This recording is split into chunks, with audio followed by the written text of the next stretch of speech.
order 10 o'clock, Okay. if that's okay. Absolutely. Do you see the agenda? We Yes. do. Okay, Yes. Yep. perfect. Mhm. Great. So we will call the meeting to order. Roll call. Sure thing. Um, I've got it pulled up if you guys are oh, Oh, ready. good. great. Yeah. Thanks. All right. Anita Brown, I I see am you. here. Yeah. Valerie, I don't know how to say your last name. I would be happy to hear it.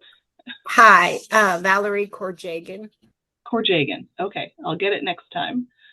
All right, Charles Lemmy. Have we seen Charles? I haven't seen him. Okay, he might pop in later. Jocelyn, you around? Oh, I don't see her on here. She is here today. I've been emailing with Okay. her. Maybe she'll All hop right. on here in a minute. All right. I see Sarah Morey. All right. Kayla Morris. I do see Kayla on. Yes. Misty Morse. Here. All right. Sandra's here. Here. Arlene Reynolds. I haven't seen Arlene in a while. I haven't either. I know she was dealing with some health issues, so I don't know if we'll see her again or not. I'm not sure. And there's Emma. I see Emma. Monica's here. Anna. Yeah. I'm here. I know Jennifer wasn't going to be able to come. And then Christy, I see you.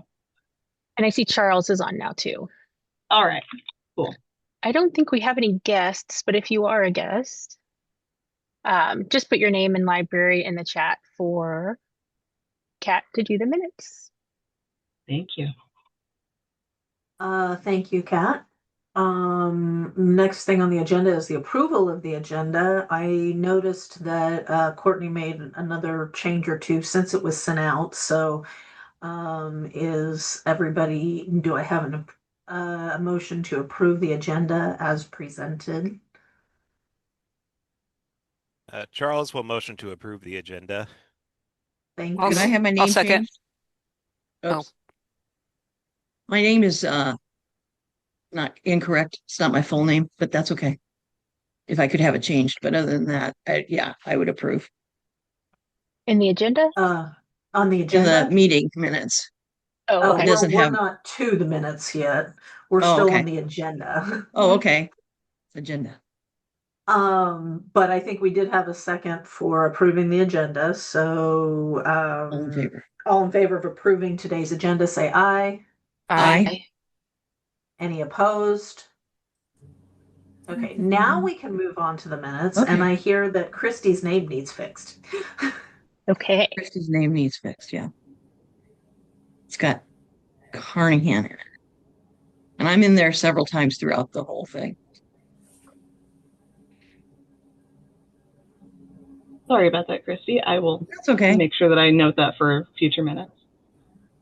Does anybody else have any corrections for the minutes from the June meeting? Oh, they looked good other than that. I thought they looked good. I can make a motion to approve them.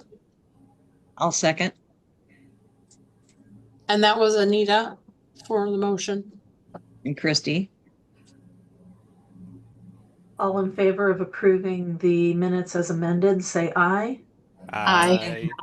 Aye. Thank you for Any adding that, opposed? Monica, Thank you. as amended. Oh, I assumed that was what you meant. Thank Maybe you. I shouldn't have, but I did. You can assume a lot today. We're in construction for about a year, so yeah. And I think Oh, a no. lot of you are too. We're a little scattered. Okay. Well, then we approved the minutes. So the next thing on the agenda is the state library report. State library. Okay. So as far as membership goes, we are very busy. Since we last met, the executive committee approved applications for Jeffersonville Township and Harrison County. They are looking at a 2028 launch date at this point. That's how far in advance we are working. Um, Farmland has turned in their application, so that will go to the EC next week. And we are in the middle of two different migrations at the moment. We're kind of in the home stretch for Brook. All the data testing and mapping is done at this point. Jeremy is working on loading everything into our practice server, and then we should be good to go with the production load and their launch on September 3rd. They'll have their staff in service day on September 2nd. It's a little bit different than we normally do. We normally do like a Monday, Tuesday, but Monday is the holiday and libraries are closed. So we're doing a Tuesday, Wednesday this time. We're also working on the Jasonville migration. They are almost finished rebarcoding their collection, but they're in a good place for us to go ahead with the migration process. We've done an initial data pull and kind of started digging into their data. They're looking at October 1st as their launch date. We had a cataloging party at Edinburgh on Tuesday this week. We were able to get 505 items cataloged that day with 6 catalogers. I can't remember, 6, I think. Monica was there. So I thought that was pretty good. They're probably about a third done with their collection. So depending on how fast they move, we're probably looking at maybe this year, but more than likely early next year. At the end of the month, Britta will be going to Remington to train their staff on copy cataloging because they will be cataloging their collection in. Once that's happened, we'll start cataloging parties there as well. They have about 32,000 items in their collection. So we kind of have cataloging parties going both parts of the state. So there should be one near you if you want to participate. As far as migrations go, the next on the list will be Delphi, and they will kind of start their migration process in September with a launch date of March 10th, 2026. After that will be Crawfordsville. They will also launch in 2026. I don't think we have a date for them yet. Looking at our whiteboard back there. I'm sure there's more going on, but we're doing a lot of migration stuff right now. The conference is next week on Friday the 15th. I decided to pivot to a completely online conference due to the construction and road closures around the library. Literally the 2 streets that the state library is on are closed. So it's not easy to get into the building. Didn't know that when we decided to have it here. So I wanted to make sure we still kind of had the feel of an in-person conference schedule. So we have 3 concurrent tracks throughout the day. Britta and I will be each hosting a track along with Paula Newcomb from the Professional Development Office. The last time I checked, which was this morning, I want to say there was like 175 people registered for it, which that sounds great. I'm really excited about that.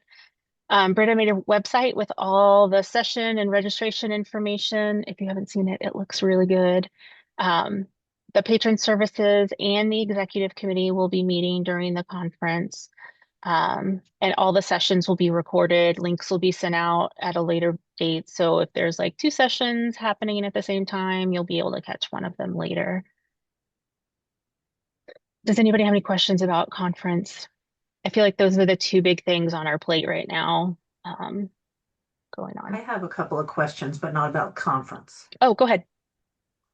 So first of all, will you tell me again the dates for Brooks?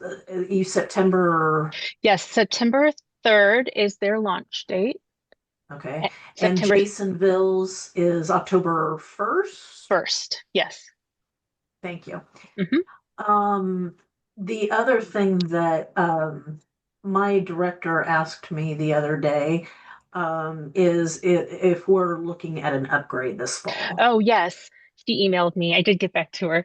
But yes, we are doing an upgrade, but we're going to do it a little bit later this year in December. That seems to be the best time as we work around all the migrations we have going on. Plus, we kind of wanted to get some of those bug fixes out of the way.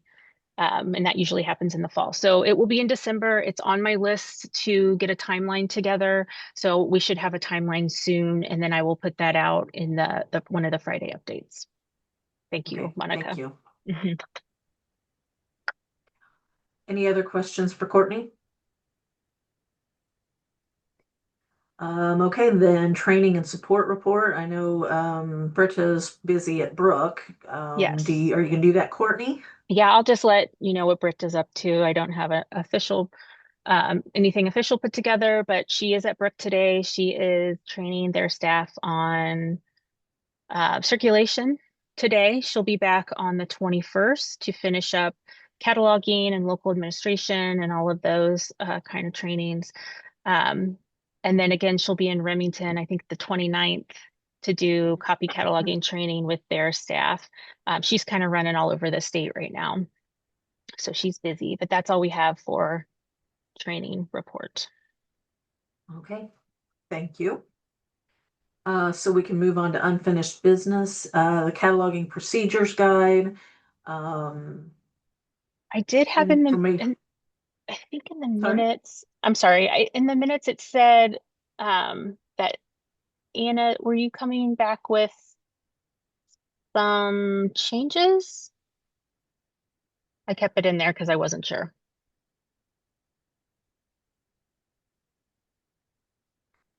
Anna, you're muted. There. No, I'm mute. I sent the changes out really soon after our last meeting. Um, it was just a few things, and I forgot what they were. That's been 2 months ago. Yeah, I that was a know. long time. Um,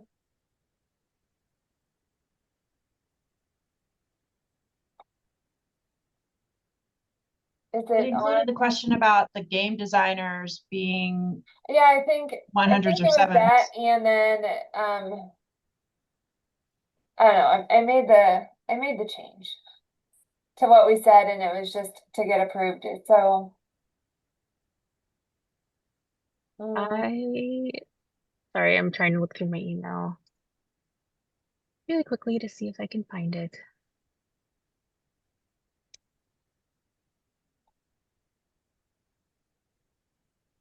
Let me look at my sent. I was gonna say the link we have linked in the minutes slash Is, agenda is not is correct. still the one with the questions on it. Okay. Um,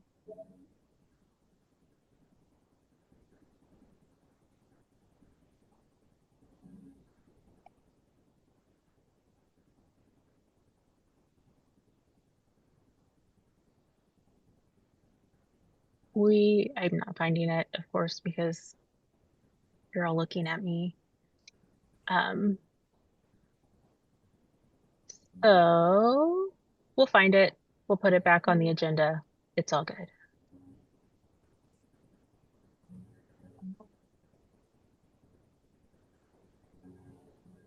Okay. I think nope, that's not it. Thought I had found it. Yeah, I don't think I have it anymore either. Let me check. Nope, I don't have it. How did it just disappear? Blame it on the internet. Yeah.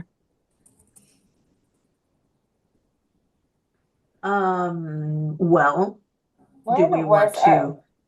our last meeting? It was, I'm not Uh, good. June? June, yeah. Yeah, June. Okay. Updated. I found it. Yay. I don't know how to share it quickly to, Is it a document? yeah, it's a Word document. Can you email it to me? Yeah. And then I'll link it here. I'll upload it and link it.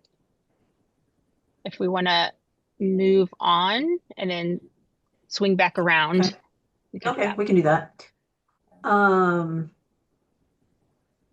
oh, Misty, that's terrible. Oh no. Um, You haven't missed much.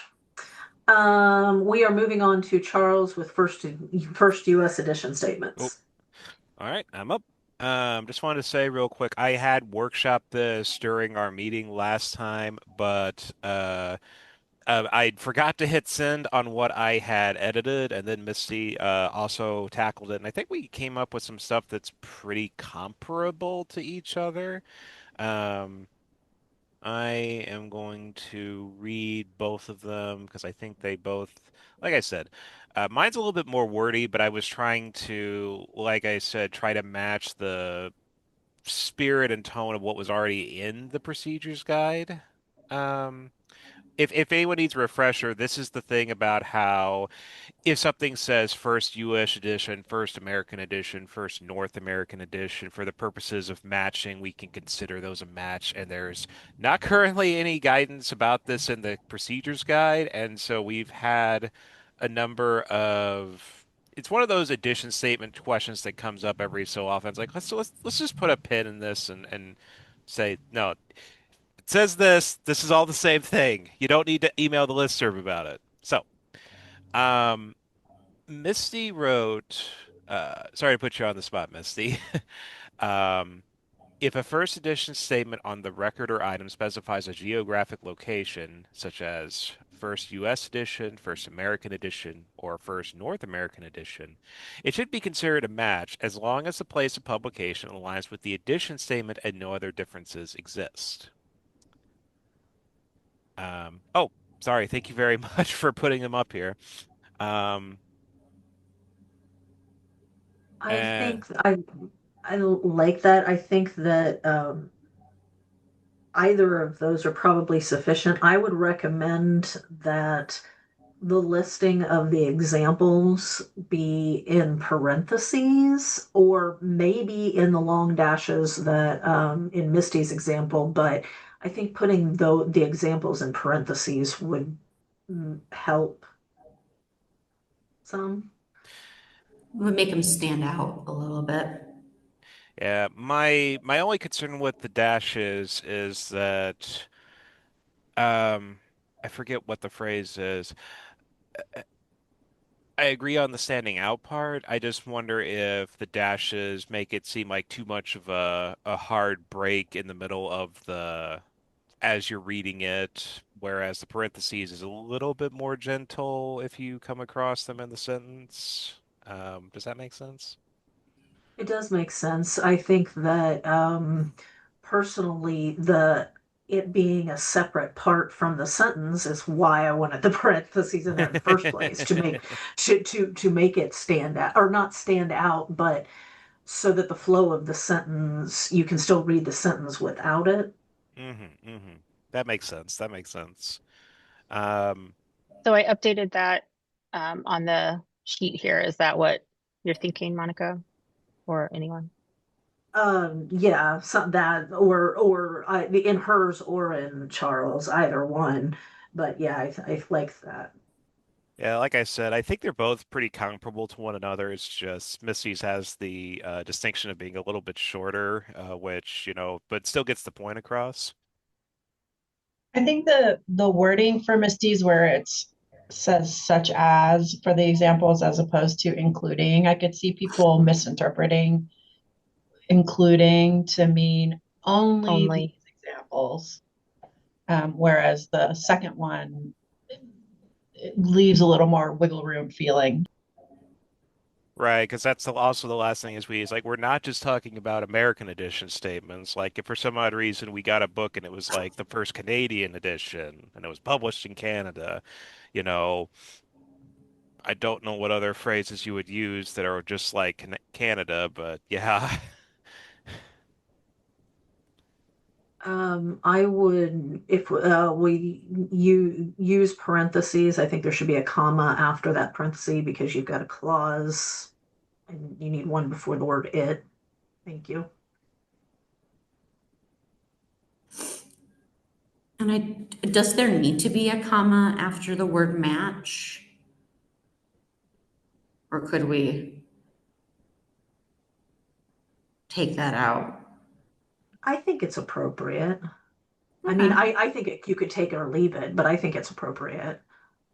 I was gonna say I was an English literature major, not a creative writing major. So my skill set does not translate.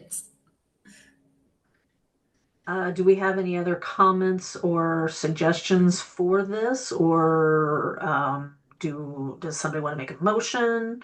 Do we need more discussion on the not what it says, but what it means? Is there any conversation to be had?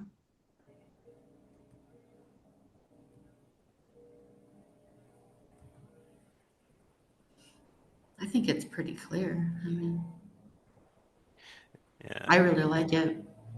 Clear, and it gets our points across that we were hoping to workshop when the last time, from what I had last time. Then does someone have a motion to approve? I'll motion to approve. A second, What are this is you, Sarah. wait. Before you second, what are you motioning to approve? Because we have two things on the screen. Oh, thank you. I motion to approve the second statement that we've been workshopping. Thank you. Okay, now Sarah, do you still want to second that? I do still want to second it. Thank you. Okay, so all in favor of approving the bottom, approving the bottom, Aye. Aye.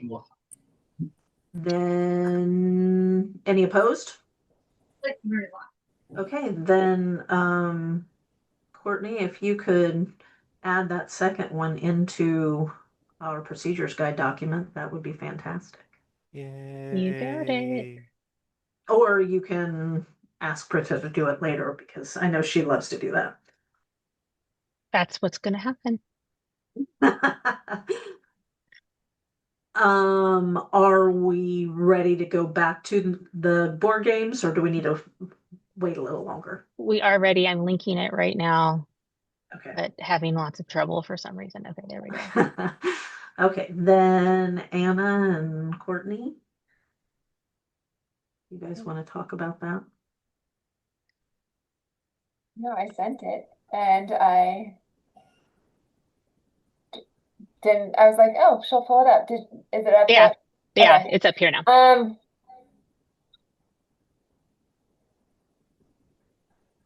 I'm trying to remember what it is that I changed. What were the questions on there? I think it was like the 700 or Yeah, or 100, was that it? the use of the 100.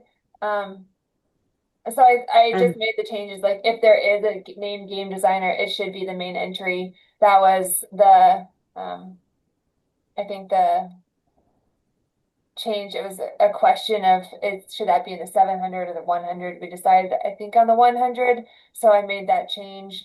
And then the I other think it was question, the game designer versus yeah, designer. And um, I actually didn't change it in there, so it should be game designer. If we want to make that change, then the subfield E to game designer. yeah, I think we decided that that was seen. So even though it's not in the like the terms, it's used enough that it should be. Yeah, I think that's what we talked about. I went ahead and updated that here. In the 650 area, I just noticed that games and card games is capitalized. So Oh, yeah, you're right.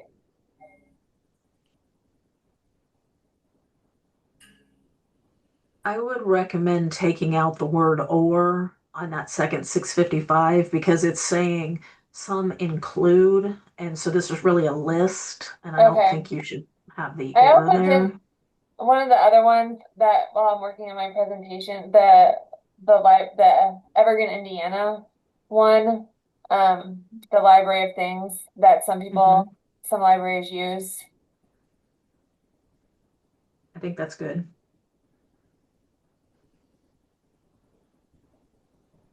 Any other suggestions for this procedure write-up? Looks amazing, Anna.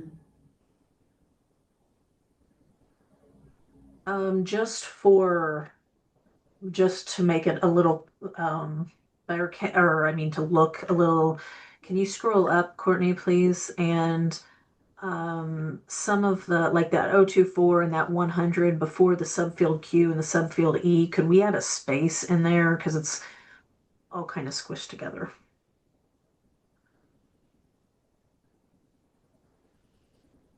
Thank you. Mm-hmm. Any other suggestions, motions?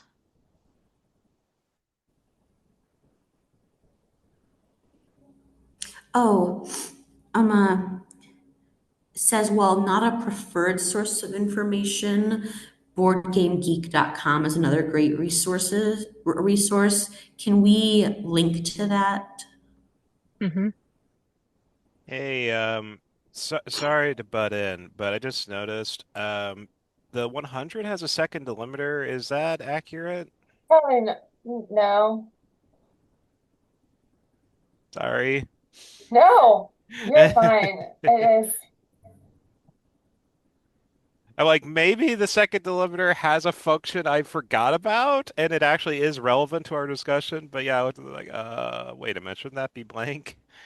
I, yeah. And out of context, sometimes I just don't see it. Like I was talking about the 245 field yesterday, and I was like, what's the second delimiter there? And I was like, oh my gosh, I should like. I apologize. Do I need to update something? I did not hear what you said, The Charles. Sorry. Allen Moon, the 100, the second indicator should be blank. I'm not a cataloger, so I don't know what that means. Oh, Okay. okay. Where it says 100 and then a space and then a 10, the zero should be an underscore. Gotcha. Thank you.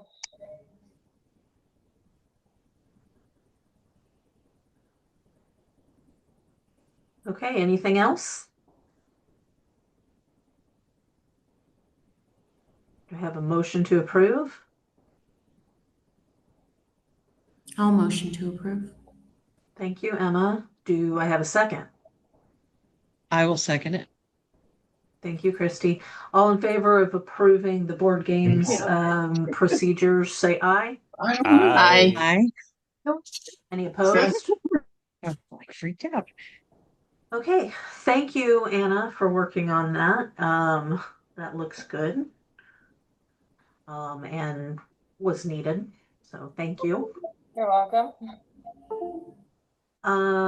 Okay, moving on to the cataloging policy. So Um, this will have to table.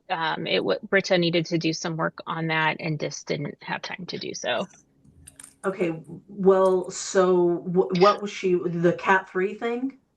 The Cat 3, I believe, goes to EC next. Was there a, I was thinking we took it to the EC before. did we? Oh, goodness. Okay. Because actually I pulled up the policy yesterday and the Cat 3 that we talked about, the limited, is already in the approved policy. And I think it Okay. said it has an approved date of June, whatever date the EC met. Okay. Yeah, it says in So our I'm not minutes. sure Sorry. what.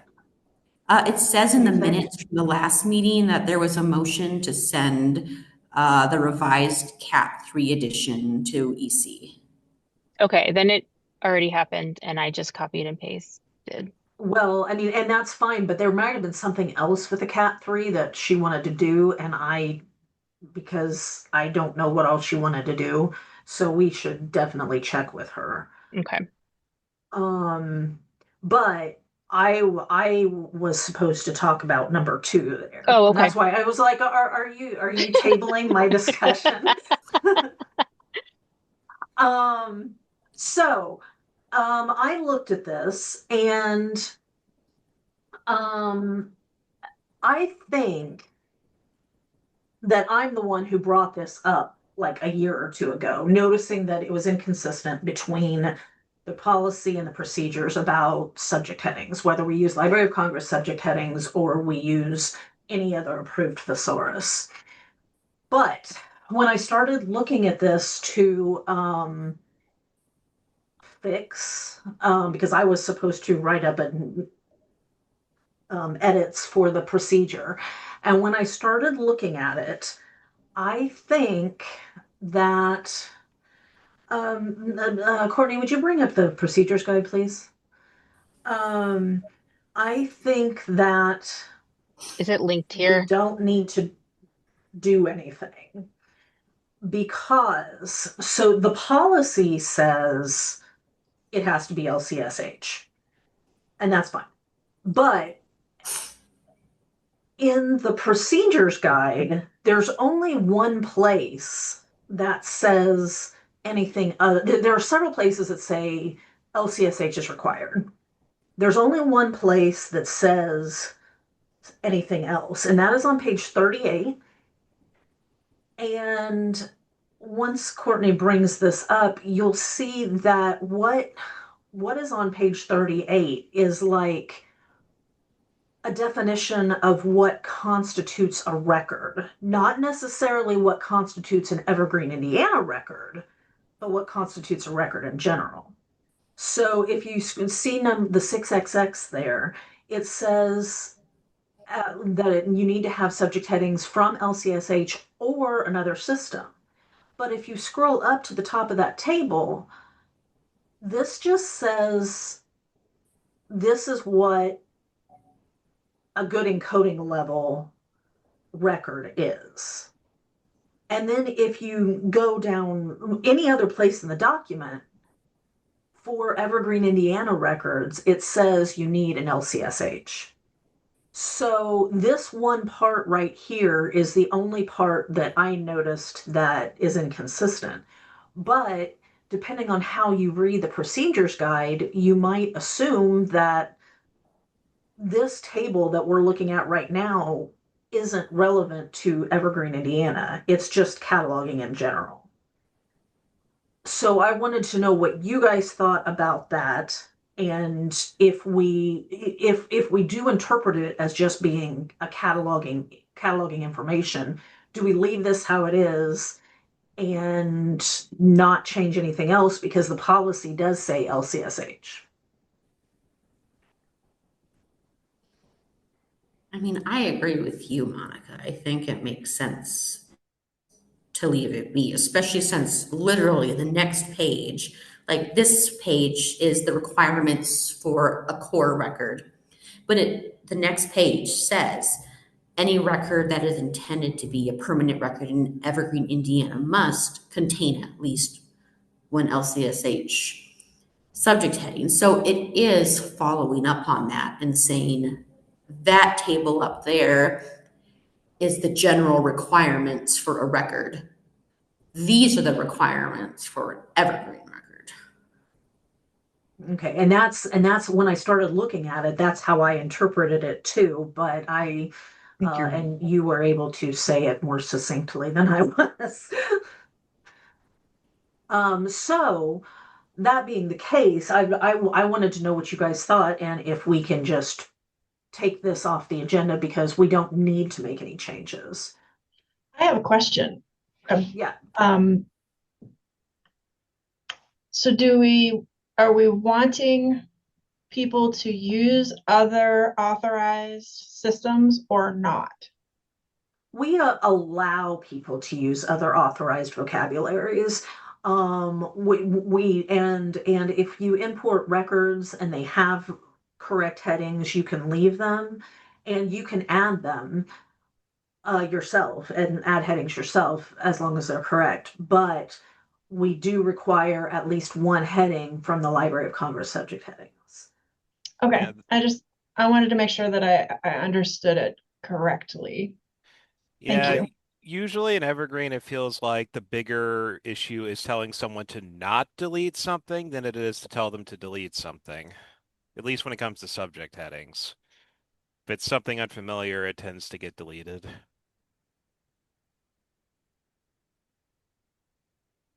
At least But that's when been we my do authority experience. control, we are mainly looking at Library of Congress. So,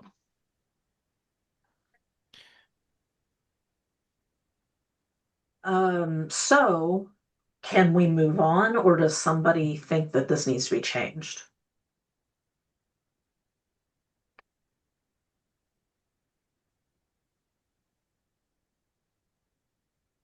I'm gonna take that as a no and that we can move on. Good. That's one more thing I don't have to do. So then we can move on to the bylaws review, which I believe Courtney is working on. Yes. So, thank you everyone who has weighed in here. Um, I guess we can go through uh my brain just immediately went blank, comment by comment, and kind of address those as a group. Does that sound like a good thing to do? Are we in the mindset for this today? Might as well go for it. We got All right. time. honestly, Yes, Jocelyn. I mean, you've already brought it up, so I guess let's just do it. All right. Okay, so the training and support on cataloging. I don't know the history there, if there was any training at some point. Yeah, we Um, all of the catalog committee members were the ones who did the training in the very beginning because there were no trainers really. We all trained ourselves. And there were not round tables. We had webinars a couple times a year covering different topics. So I guess the question is, and I know Emma, you had a lot of sorry. conversation targets. No, not sorry. Um, and I read them, but I don't know if I'm gonna um what I'm gonna say is gonna come in later when we read those. But I guess the real question is, do you think now that we have a dedicated trainer, do you think the cataloging committee should do trainings? Like, should we keep this in here and make that a requirement of the committee, or do you want to take it out? I wonder if maybe we just take out the training and still say that we are available to provide support because we still are point people. People do still ask us questions, and we do lay down the law as far as what procedures and policy is there. So maybe No.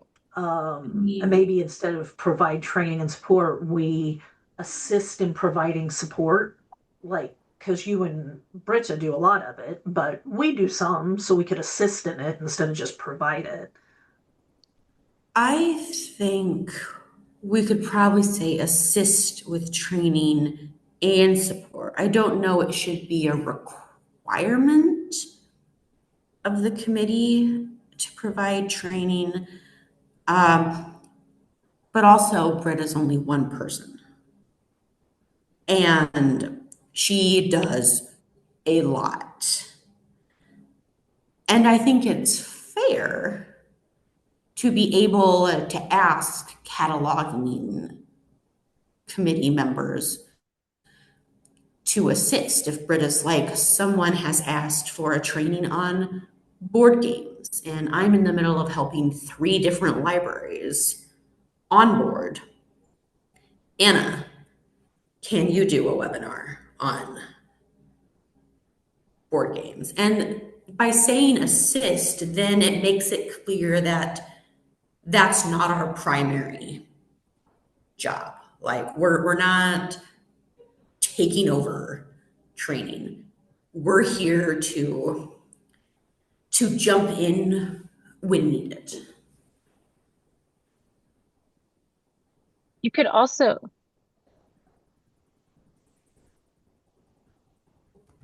sorry, I'm reading Ms. D's comment. I think mandatory meetings with all catalogers should need to meet to be updated and a chance to ask questions, copy catalogers as well.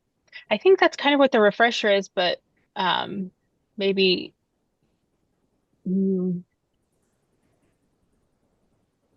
with I don't know if copy catalogers They're not. go to that. Okay.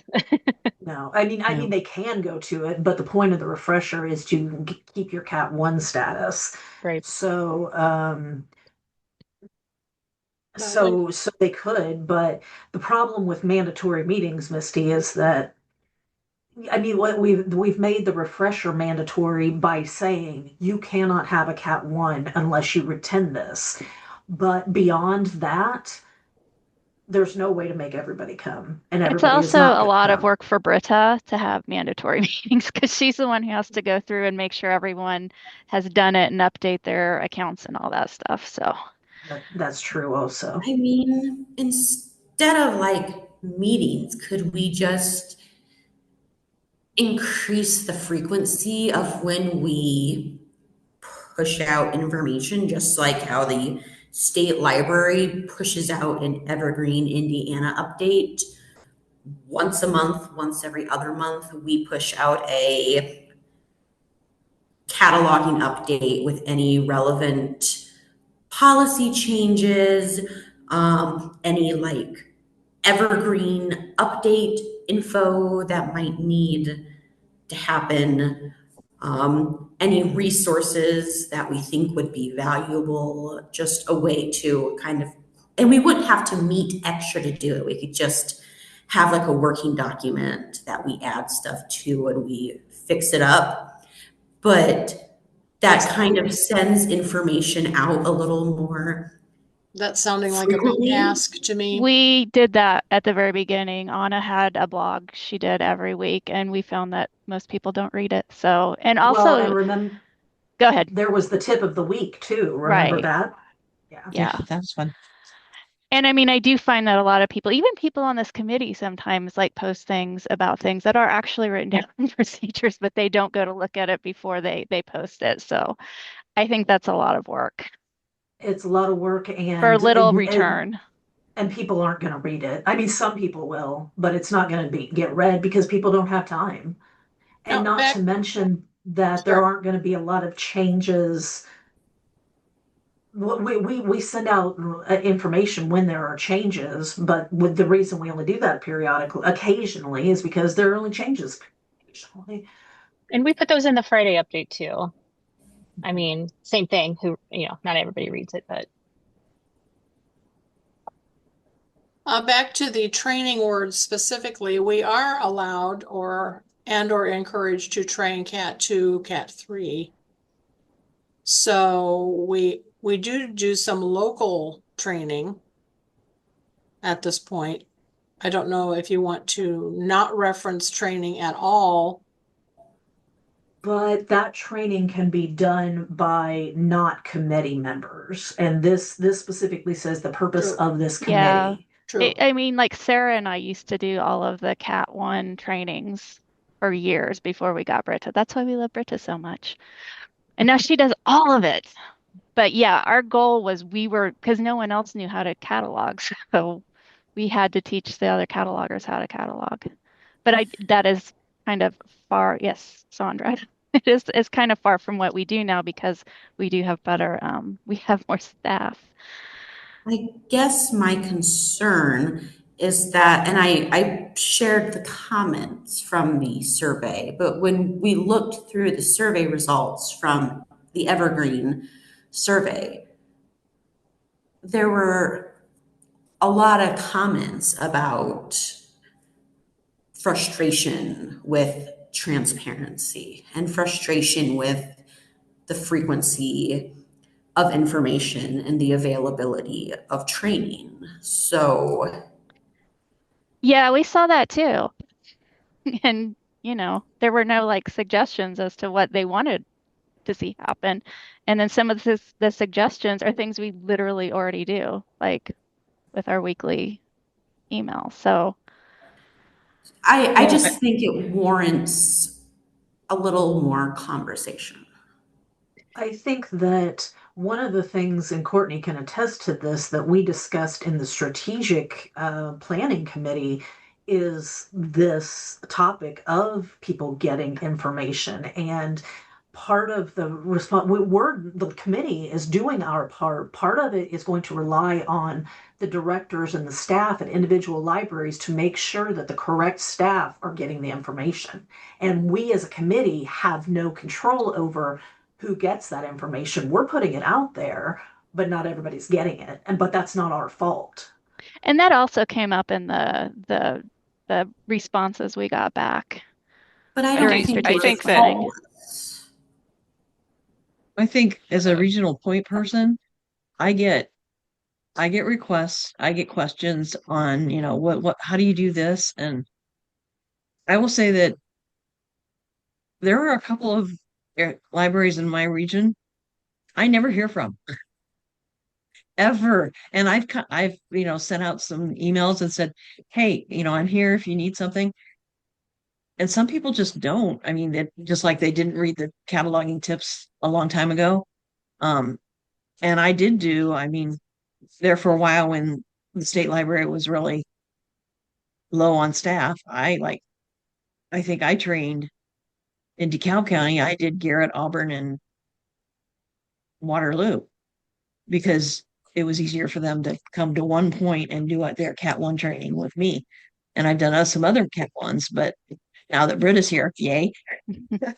So I think it kind of puts it upon them. And yes, we will provide training and support. And a lot of that is through our um regional representatives. And so maybe I don't know if there's could be something in there about the your regional point person, contacting them for help. I don't know. Kayla, bring the box down. I Yes. mean, I just, Oh, they I don't think the solution is just to say that they express frustrations and it's because they don't read things. Like, I think if they expressed frustrations, we do have a need to respond to them in some way. So we can just tell them to look at all the documentation we've done. Because why else are we doing it? Because our job is to help them to be the best catalogers that they Is can that our be. job? I don't Is think that's that our our job. job? That's not our job. Yeah, sorry, that's not our job. I think that individual libraries really need to take responsibility to make sure that their catalogers know where stuff is. But as a cataloger, you have to take ownership of what you do as a cataloger and go out and find. Sometimes you have to dig around for answers, and that's just kind of what being a librarian is about, Well, then I to think me, we need to make you know. sure that our bylaws really stress that and we define what it is that we do so that people know what they can expect from us. And that's what we're doing. And that's why we need to take training out of number two, because that's not our job. Or either take it out or certainly change from providing to assisting. Because this says the purpose of this committee. And the purpose of this committee is not to improve catalogers all over the state. The purpose of this committee is to make us have a good catalog. I I think think it's training out is fine. I think it's to provide this kind of document that expresses your expectations for cataloging. Because you're not even going to go around and thump people on the head that are not providing excellent cataloging. You're not the sheriff in town. So I think you're good to strip out a lot of the necessary things at the beginning. Let's put it that way. Everybody in any Evergreen Equinox really admires the documentation that the early catalogers did in Indiana. And they use you as an example. So at this point, 15 years down the road, you've done a lot of training. Yes, but is that still a requirement in Indiana, or is it just for the libraries that join to know your expectations and in an effort to be consistent? So I think paring down the guidelines, the governance guidelines, is an excellent idea at this time. Also, you could argue that support could be informal training. Sure, Certainly, yeah, certainly. it's a very vague word to use, but it also does not imply formal training. So we just help. We're helpers. You're a What support system. What Yes. if we say, instead of provide support, why don't we say assist state library staff in supporting cataloging, blah, blah, blah. I really like that, actually. Those assist state library staff. Yes, or Indiana State Library staff, yeah, in providing support, What but about not putting the training. Evergreen Indiana Library Consortium staff? Yeah. Sure.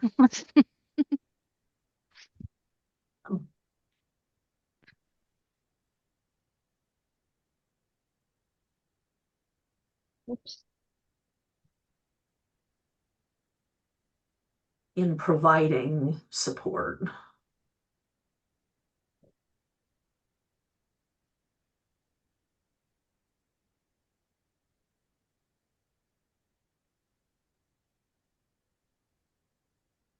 How's that look?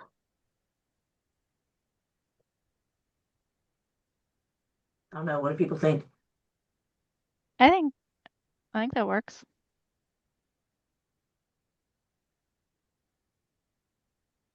You haven't specified documentation or in person or Zoom or anything. You're just providing support. Yeah. Looks good. And you're not being specific on member libraries or throughout the state.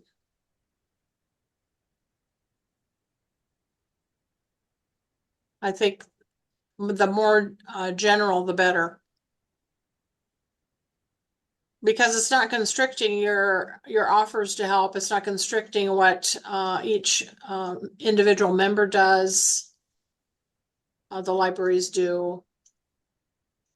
It also makes the workload seem less daunting, which we want because, we want people to join the committee and not feel like it's a ton of work. I was concerned when you started mentioning Britta and all of the training because she's very capable. And what about in 50 years when she doesn't care how capable she is, she doesn't want to do the job anymore? Will there be another as capable person, or will it fall back on the committee to do more training like they did in the beginning? You're not always going to have Britta or Britta Yes, type, we I are. suppose. I hope so. Britta will always be here with us. We lock her in a room at night here at the state library, so she can't even leave. And we feel that way about all of you, Jocelyn, that yeah, we're planning on you being with us to Yeah, support this you committee and too Courtney. forever. That's right, Courtney. Well, Jeremy's not here. Well, if we ever do have to go back to that, we'll just change the rules again. I But think you need That's to right. go generic. yeah, That's my opinion. I mean, I think the rules of governance can be specific to what we do now, and it should be reevaluated when major changes happen. But I think it should specify what we do in this moment in time.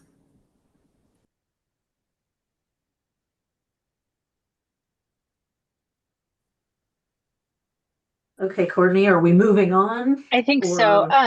Or I do want to address some of Emma's comments, which I think are linked to this. Um, Training we've talked about, communication we've talked about. We have had the conversation about the cataloging standards and maybe not requiring every library to have a Cat 1. Um, I think that's a conversation we need to keep having. So I think that will be addressed eventually. But that probably isn't in the bylaws, right? That's a Right, policy thing. right. Um, yeah, the bib records are a thing. We know that. Um,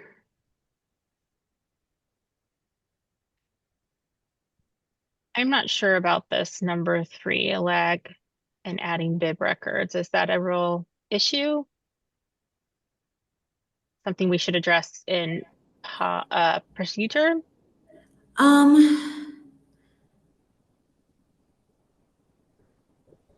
I forget why I said. Oh, that's the comment, Oh, not okay. Oh, I see. me. I see.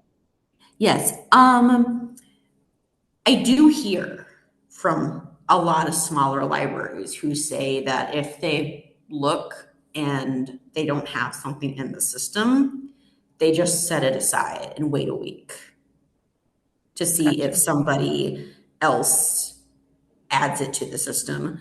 I mean, I think that's up to the individual libraries. Like, if that's your comfort level, like, I mean, that's your I do comfort that level. all the time. I wait to see if I if NDPL gets like especially oh, a self-published book.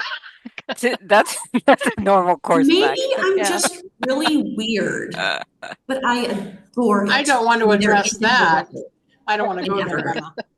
because that means I get to make it and it gets to look good, and I love it. I think it depends on how much time you have And how much available. other stuff you Yeah. have to work through. Right. Yep. If I've got 1,000 things to add that do have a record, the one that does not have a record is going to wait. Especially if Um, it's something I don't think anybody really wants. No, that's just you, Until there's a Jocelyn. poll, That never happens. and then but nobody really wants it, but that one person really wants it.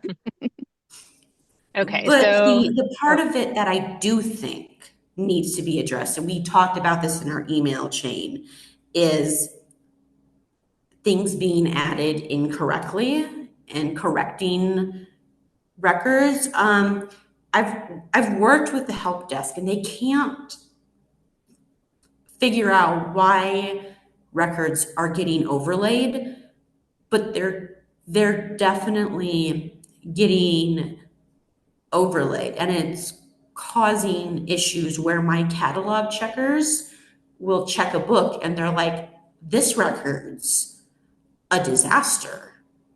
And my cataloger says, that makes no sense because I did that record 4 days ago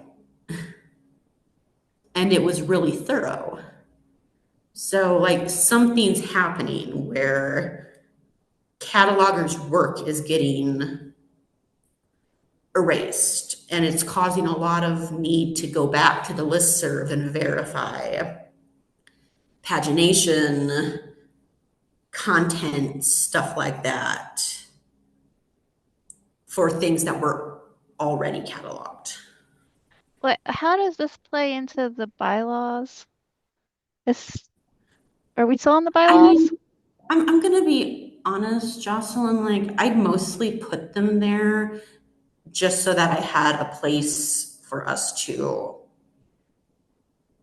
see them and discuss them and consider whether or not they needed to be factored into the bylaws. Like, I was just working with a lot of information and didn't want to like send out a massive batch email.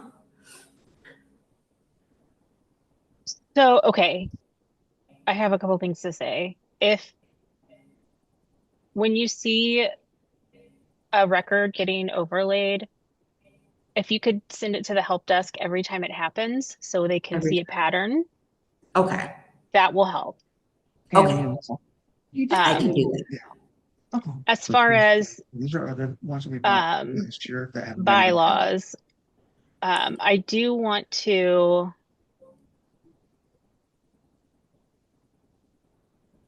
uh, address. Didn't I I put a note that says I don't necessarily need to be on this committee? Like, No, I vote against that. yeah, I make a like motion I don't that know why it says it implies there might be other non-voting members, but I don't know why we'd had that. I mean, the state library's pretty well represented and I can't even vote. Yeah, but you're Yes, but good we need your store of reference. knowledge. you Yes. have too much knowledge to not be here. I mean, I could That's still right. be here. Can we give Jocelyn a vote? Are we allowed to do that? Can we give her two votes? I Or Well, should. you're actually, it says that Jocelyn, you just need to talk to Jake because it says that he can pick somebody else You to be guys here don't want for you. that. You guys really don't want that. Well, I'm just telling you. It doesn't have to be you. yeah, it I did does. notice that too, and I was like, oh no, it really does have to be me. we Well, really then why needed don't you take you. it out? Just say it has We to be the really head of needed you cataloging. weighing in on the authorities last meeting too. That was very helpful. Your opinion really counts. I know. I'm just trying to slide my way out of an obligation. But I don't know who other non-voting members would be. Well, so I guess Britta and Courtney are not considered members, and that's why they're not on that list. Are Right. they members of the committee though? No. That's what I'm asking. I don't Yeah. know. No, we're not. Okay. So then this is probably just here because we wanted some sort of advice, or they Probably wanted because some we're the sort of weird advisor. library. Jocelyn, has there ever been another s- state library person in your position on the committee? Yeah, my predecessor, she was on the committee, and I'm Okay. blanking on her name. She was the one who was here when the state library went live Okay. in 2010. Amanda, thank you, Charles. I get brain fog really bad. I blank on names all the time. I don't remember her attending meetings before. I She mean, I was did. coming to, okay, I was going to say She I was also did coming to meetings when trainings, you, and it was oh, really hard for her because she doesn't like there's nothing in our collection that's like what y'all have. So she scrounged up some Garfield books because they're Indiana authors, so she could use those as examples.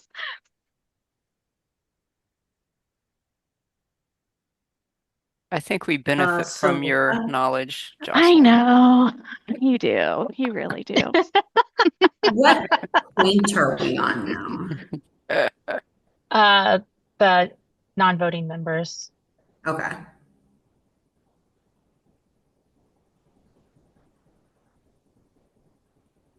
Moving on. I mean, I'm all I for think giving so. Jocelyn a vote. I think we can ignore Jocelyn's comment to try and get her taken Yes. off of there. Worth Nor a Jocelyn. shot. Kicking and screaming I move we table Jocelyn's forever, request. forever.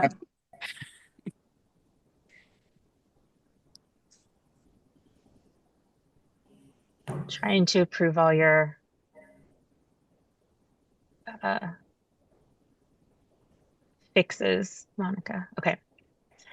Um, do we want to reword this so it sounds more, I don't know, like it's a commitment? Maybe saying something about there not being a definite length of time for a term and that committee members can leave at their discretion. Anonymous Kraken I is on think there. I think that makes sense. That the Anonymous Kraken is on there? No, there's no minimum or maximum leave because other committees have that, right? where E-content you doesn't. have a term, specified term. Oh, Yes, e-content. E-content, Is so it there's no okay? term limit, right? There's no term limit, and then you can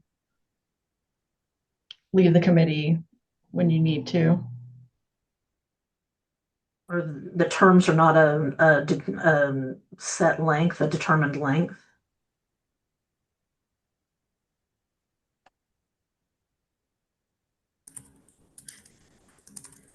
sorry, in my head, I'm trying to figure out how to word this.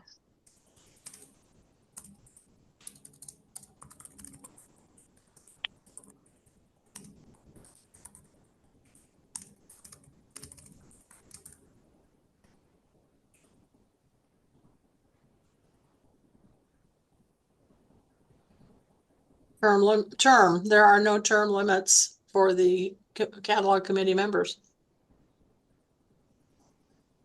Sorry. Well, I don't think you should say limits because that just implies length of time, or the maximum amount. You should also say there's no minimum requirement. Um,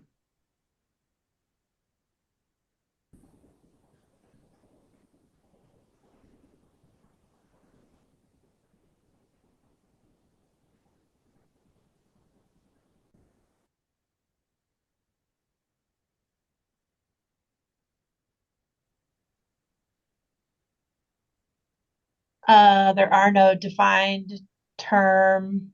I'm going to see what it says in the e-content. Yeah. Be nice to be consistent. Yeah.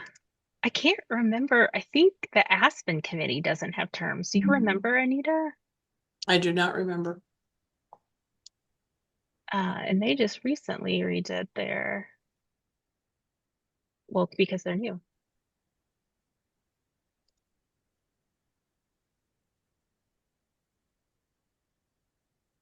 Christy just put good words in chat.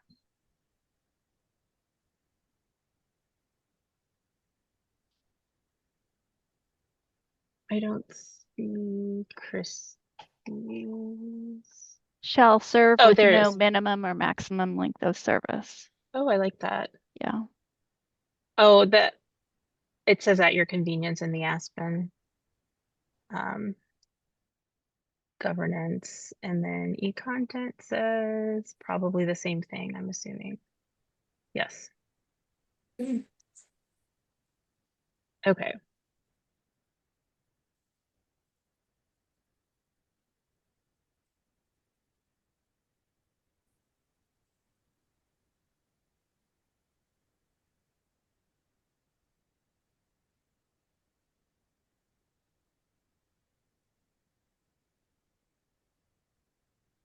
Yep.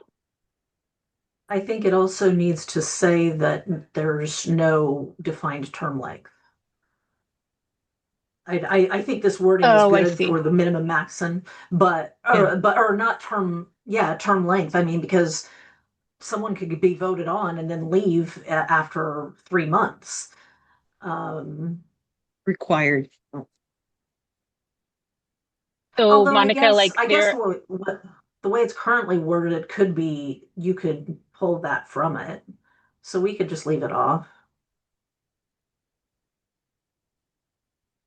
how about, yeah, cataloging committee members have no required term length and shall serve with no minimum or maximum length of service. That sounds good. Redundant. I, Redundant. for what it's worth, I Googled it and AI came up with something because that's what pops up first. But one of the phrases, service on the committee is not subject to term limits. So Oh, I kind of like, it doesn't really say like that is as small or as long. Like that. me I, too. Will you put it in chat? Because my Yeah, memory is about teeny, really short. I know. I had to, I mean, it is a short and sweet phrase, but I had to like keep going back to it and going, what did I say? What did I read?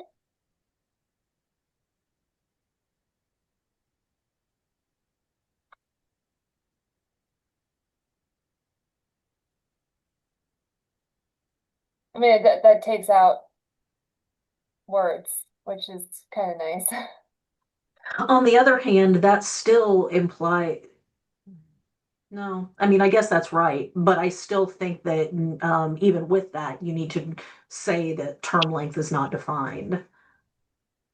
But I think saying there are no limits is talking about maximum or minimum length. It's redundant, Or That's, term yeah. length. in So my just, opinion. It's redundant. Yeah. whatever, instead of limits, put length, term length, like it's, I think limits is good. okay.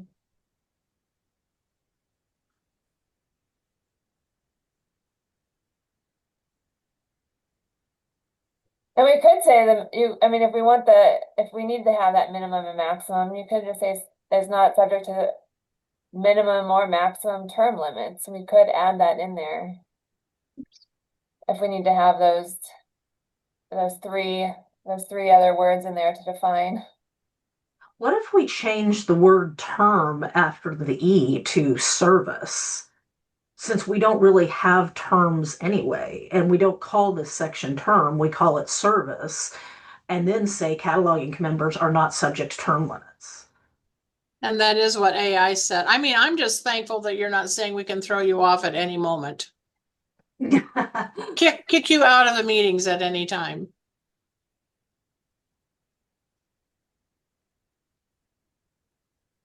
So wasn't that what AI said was a service? Yeah.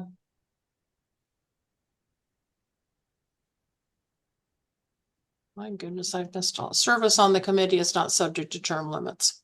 I mean, it probably stole it from somewhere else. I like it.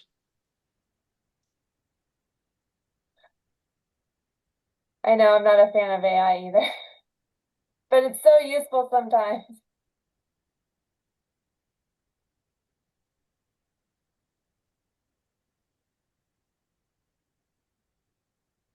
How's that? Good idea. I think it's clear and short.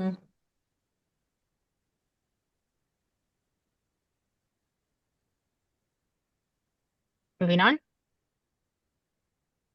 Yep. Um,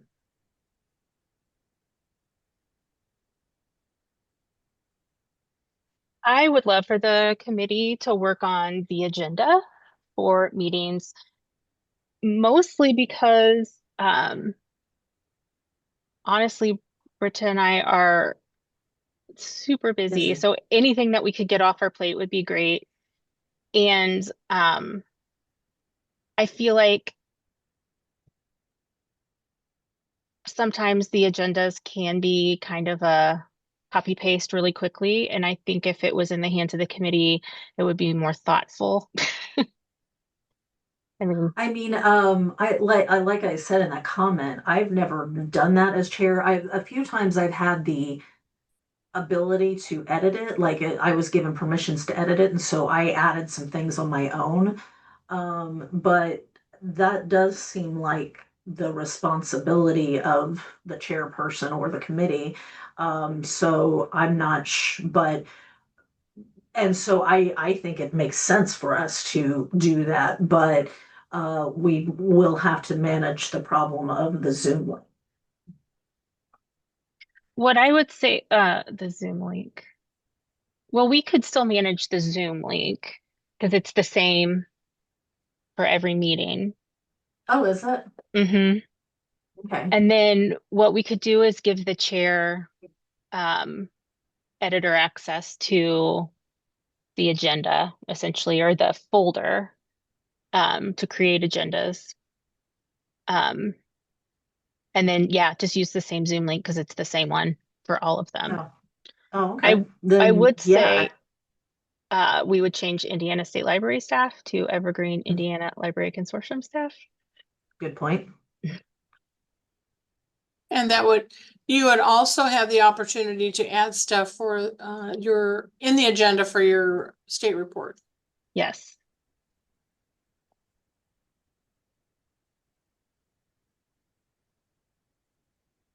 Okay, so let's leave that in and make that a responsibility of the committee with the chair having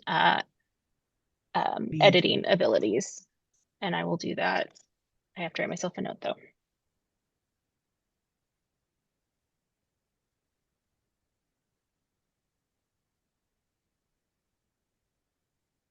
Okay.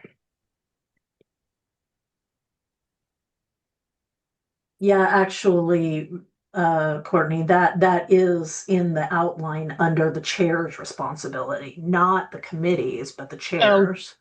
yep. Okay, yep, you're right.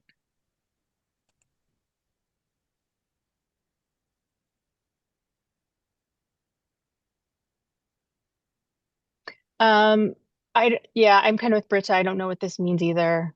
Um, I would assume at this point, um, it would also be a because we everything's in Google Docs to give the chair access to the final document. But I don't think that should be maintained then. Oh yeah, you're right. Um, so and that's fine. I mean, I guess that it's up to you guys whether you want to, but in practice, you have been maintaining the copies of all records for all committees, right? Mm-hmm. Yeah, So maybe we take it out altogether. that makes sense. And it makes sense for us to maintain them.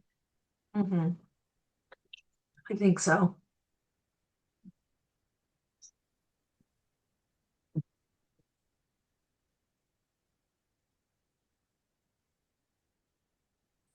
Yes, Jocelyn must participate.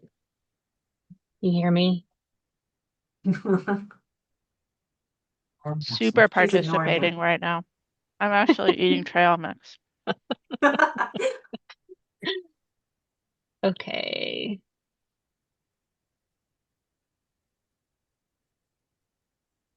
Just take out term then, if it I doesn't. think so. Yeah. I think so.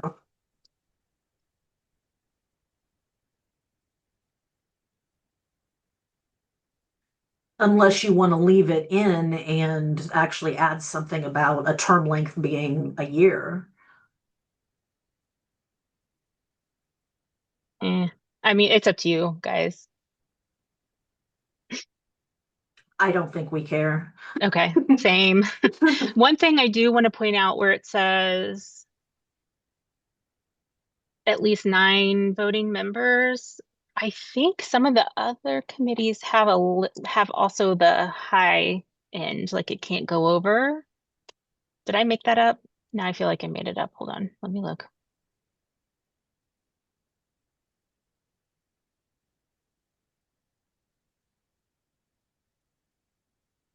They probably all say the same thing because um, copy and paste is our friend. But this isn't about voting. This is about if any people leave the committee, too many people leave the committee. Right. So would you need a maximum? Because this is like if we get fewer than 9 members, Oh, I see what you're saying. You're right.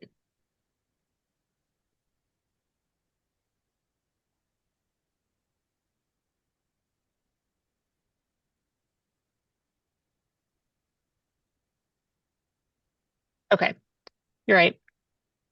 I don't know what I was thinking. I was thinking I've read a lot of things. I mean, you don't have anything else on your mind. Nothing. No. Okay. Here to meetings. Yes. Um,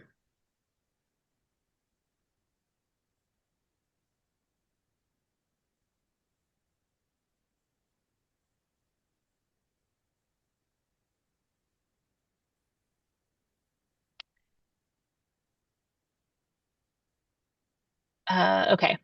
I think we should put in uh electronic that all meetings are virtual. Should we just say the cataloging committee shall meet virtually bi-monthly with other meetings as needed? Or do we need to have a whole nother sentence? That sounds good. Oh, you said you did it with Aspen. I wonder if they have wording already. We should have wording. I'm not on that committee anymore, but I think we changed it.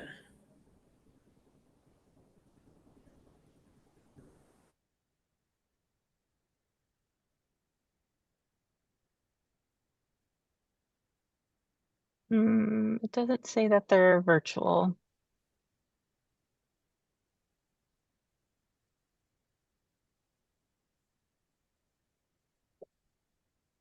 Oh, never mind.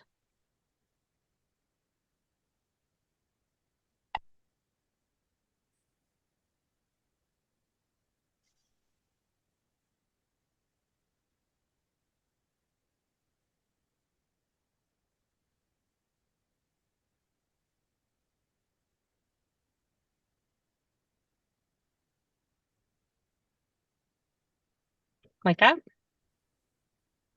Works for me. Or is that second sentence still correct? I mean, I know that the meetings are on the calendar, but that's not really being notified. We put them Um, in the Friday oh, update that's right. when That's they're right. You coming do. up, and I think that would cover that, but that would Yeah, I think so also, too. okay. That's also something that the committee could take on with just like emailing the cataloging listserv to let them know. I don't know. The Friday update's fine. Yeah, No more I think emails. so. Okay.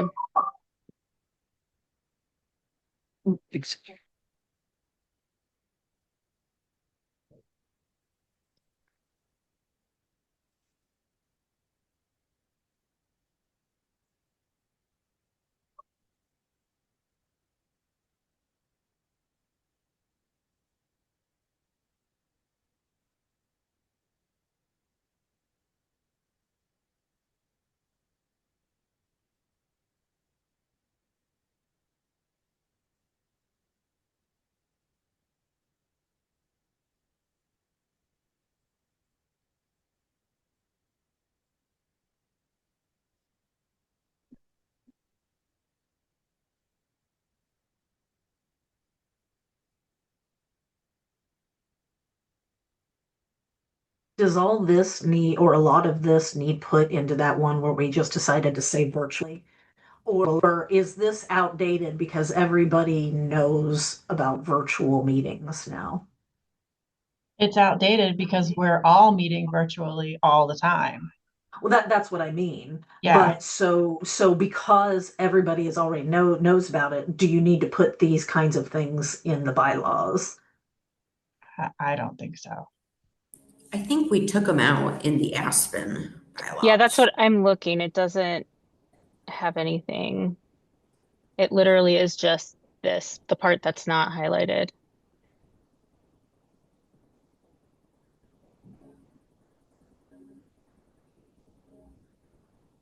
Then take it out.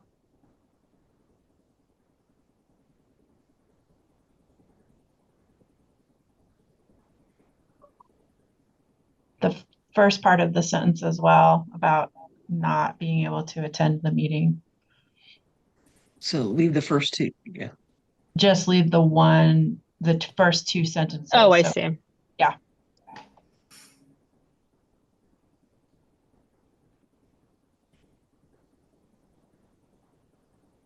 Okay.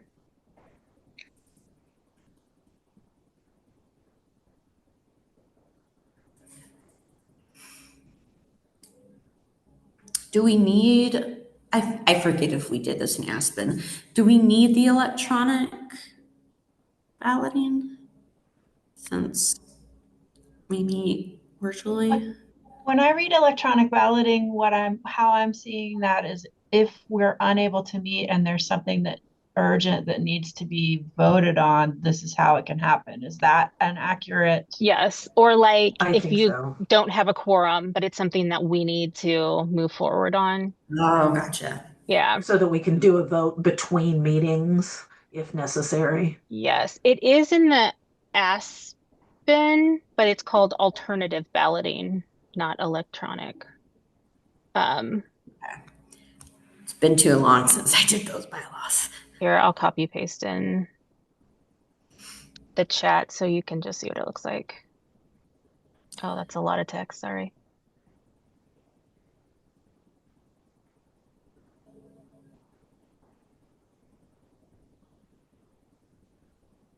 Okay.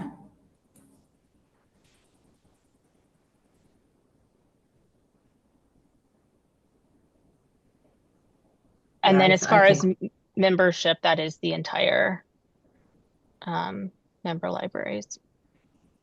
So you think leave that in? Do you want to keep electronic balloting as opposed to alternative balloting? So if we want to have a vote about a change in procedure via email, we have to tell the entire consortium? That's what it says. Well, that's what I'm asking. Should it? Yes. Is that necessary? Yeah. I mean, you guys can discuss that, but I do just want to point out that if you would have that discussion and vote in a meeting, you don't have to let, membership know. So I don't know where that, Well, I and don't that's know, what I'm comes from. saying. I mean, if it's a committee situation and that we don't notify of every vote that we have during a meeting, they can find out by watching the minutes or reading the minutes or watching the video. But so is it really? I assumed that number four was meant membership of the committee. So I'm glad Sarah clarified. And sometimes the things we vote on have to go to the executive committee to affect the consortium anyway. I kind of Policy, feel yeah. like that membership, I mean, like every other listing of the word member in these bylaws is talking about committee members. Well, That's why why I don't we asked the put question. com committee members shall be notified in advance? I mean, that makes more sense to me than notifying everybody in the state. Because Circulation department. three says each member of the Aspen committee. So 5 is probably meaning the same thing. Is that what you're saying, Sarah? I'm saying that there should be that everybody on the committee should know about the electronic balloting before the vote is taken. It's not necessary for everybody in the consortium to know about the vote before it's taken. I So agree to with just that. I think clarify, that's probably the intention, and that could be brought to the Aspen committee also next week. yeah. Because in number 3, it specifically says the members of the Aspen committee. Well, our number two says the cataloging committee. Yeah, that's why it says notice will be So it's mailed a to each member of repetition. I mean, that's what notification in advance, that's Why addressing would the we cataloging notify the committee. whole consortium? So then I why think is that four there at all? Yeah. So just take it out, hold over from like a Robert's Rules of Order or something. more than likely. We can just That disappear could it. be. Can we just get rid of it? What do you I guys, think I so, mean, because you just said you have to notify them 2 weeks prior to the vote. I guess that it becomes down to whether the consortium thinks they need to know before we do an electronic vote, which I would assume they don't care. I would assume many of them would not like to get another notification. That's not a good point. They're not going to read it anyway. Yeah.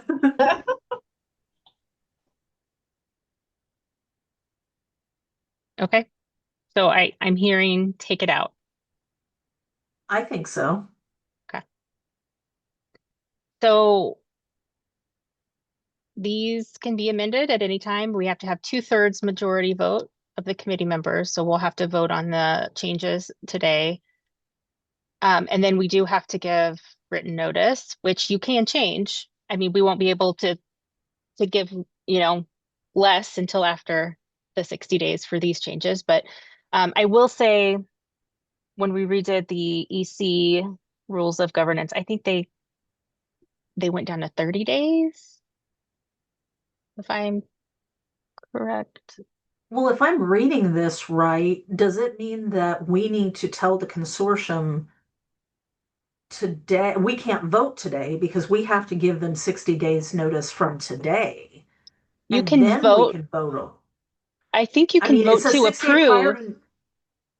to. Hmm? Okay, It said hold on. notice shall be given to all member libraries Of of the proposed proposed, amendments. So unless that means 60 days prior to us taking it to the EC, but that's not what it says. So I think we have to show them this and then we'll vote on it in a couple months. I think you're right. I think it could go either way. It could be, we voted on these amendments. Here is your 60-day notice, and after 60 days, they will go into effect. Or here are our proposed amendments. After 60 days, we can vote. I think you can work that language either way. They don't go into effect until 60 days after notification, but we could have voted on them before as the But they're proposed amendments. proposed That it amendments. says And if proposed. we voted on them, they're approved amendments. Okay. So that would mean, So let me see. Let me look at a calendar here. I mean, would it be in time for the next cataloging committee meeting is what I'm I was wondering. wondering, we might have to have the vote in December just because the 60 days aren't there.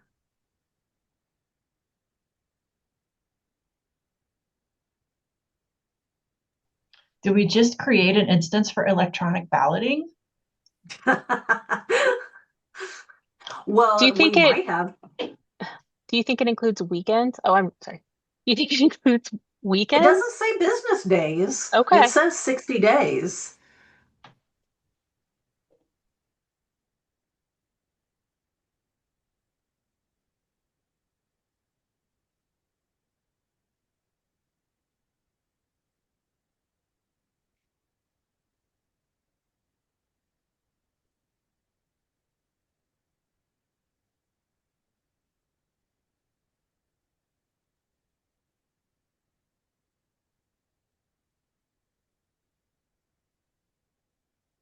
Sixty days would be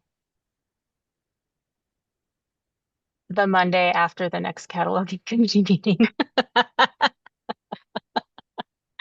Well, I mean, we don't want to be that much in a hurry anyway, do we?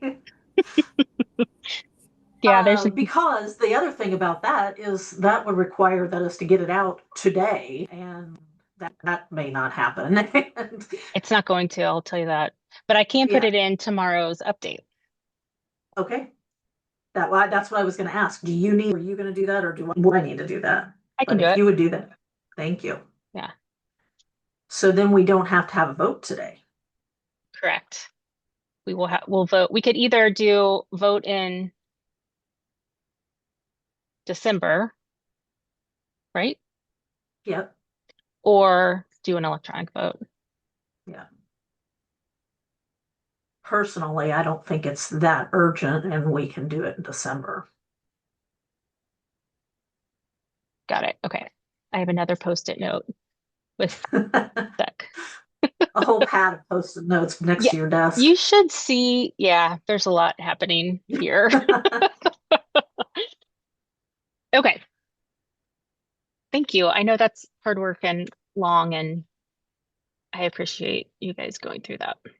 Well, thank you for working on it. Do you, is that all? Is that all for now? Do we I need believe to? so. Okay. Okay. Yes. Oh, Then we will, I'm sorry, this is the one that Britta was gonna put some stuff together. So we have to table the Cat 1 requirements. okay. Okay. Well then I'm assuming you haven't heard from what's her face? I can't think of Um, her name right now. I did hear back from Sylvia? Sylvia, I couldn't think of it. Um, so basically, he said to bring the illegal copy to the library's attention. And then if they don't deal with it appropriately, she would look at Evergreen policy to see what they could do to enforce removal. But she wants to start with just letting them know and asking them to remove it.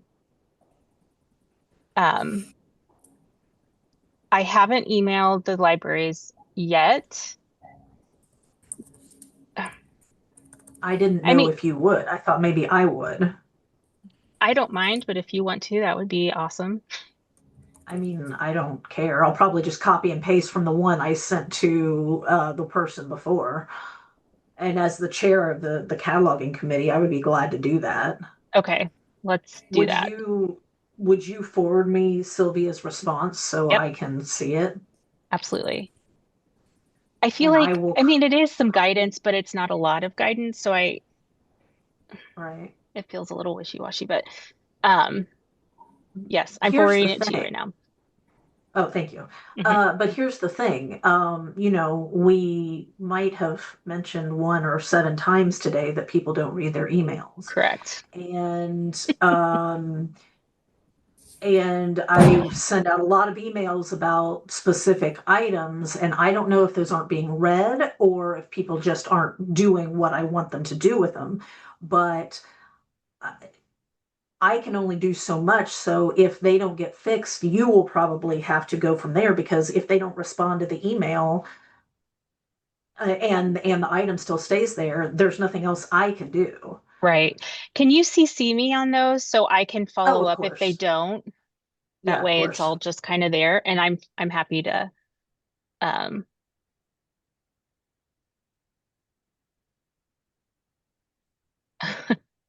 sorry, I'm reading chat here. And I can follow up via email, and if that's still not paid attention to, I can do phone calls. Okay. Thank you. Hmm. Okay, well then you forwarded me that, so I will get to work on that and you'll be seeing some emails. Awesome. I'll read them. Yeah, okay. They'll all say the same thing. You don't need to.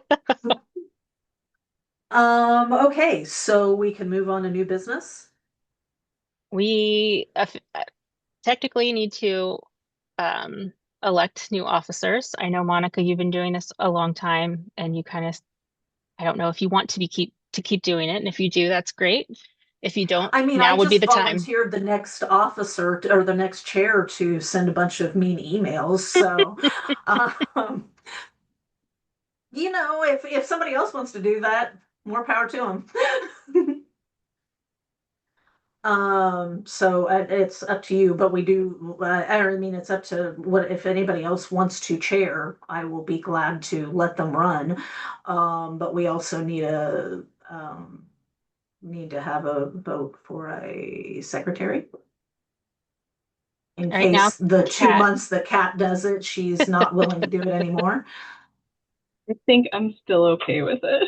It's all right. Okay. Okay, so Um, Kat, secretary, I'm not hearing anyone want to be chair. okay. I mean, if anybody wants to, I will let them, but I will do it. Do we need to make a vote, make a motion to accept the slate? Or put an end to the discussion, Monica? If you want, Anita, you go ahead. I think we should accept that slate of nominees. Okay, thank you. Do I have a second? I'll second. Thank you. All in favor of the slate of being for the next year chair for me and Kat for the secretary? I love it. Say aye. Aye. Aye. I didn't catch the second on that. There was some background noise. Yes, Misty. Thank you. Thank you. I like how your voice got progressively tireder as you said that vote. Monica. Just like deflating. That was less tire and more like, I don't even know what I'm saying anymore. The perfect president. Just What? the perfect president, then. You just go on and on. And just let the words flow. Eventually, you cover the topic, Monica. You do very well. Okay, Tony's. I don't know who wanted to bring up Me? Tony's. Yeah, that came up. Anna sent that to me. Just it looks like it's across the board. There's all kind of different. Looks like equipment, kit. Um, do we want to have an official opinion or guideline? And I'll let you talk about what you've seen. Yeah, as I'm working on my thing for next week, I was just looking at all the records. Sometimes it's equipment, sometimes it's kit. The kit template is better. But it's really just a matter of changing two of the fixed fields and you get a different icon. And I was just for the sake of consistency, I was asking the question. We don't really have a guideline on that and how to do those. And so Courtney said bring it to the committee. I just wanted consistency, and I don't know if it matters. Like if the icon matters, it's still going to be cataloged the exact same way as far as what the record looks like. I think it might just be the icon, but I don't know. So thoughts? Are you when what consistency with the record or with the circulation modifier It's not or so much what? circulation modifier, it's just what it shows up as. Like, does it matter if it shows up as like a kit or if it shows up as as the realia, I think that would be really the only thing that changes on how it is. I mean, some of them are obviously it's one thing. Some libraries have put it together, have put several things together. So it's really just is is it kind of a moot point? Just do what you want to do because libraries are adding things together, so it really doesn't matter what the icon is, or that was kind of my question. I think in that I would assume that no libraries are transiting their Tonys. And if that's the case, then really it doesn't matter beyond your own patrons. And so Okay. I don't think it would have to be consistent. But that said, we do have procedures in the procedure guide for launch pads, and we say specifically that they need to be one versus the other. And I can't remember off the top of my head, but whether they need to be an electronic thing or a toy and game or whatever. And those actually, in my experience, the records you get from Playaway for those use a different thing than what our procedures say. And so we do delineate what launch pads need to be. So maybe we need to for Tony's.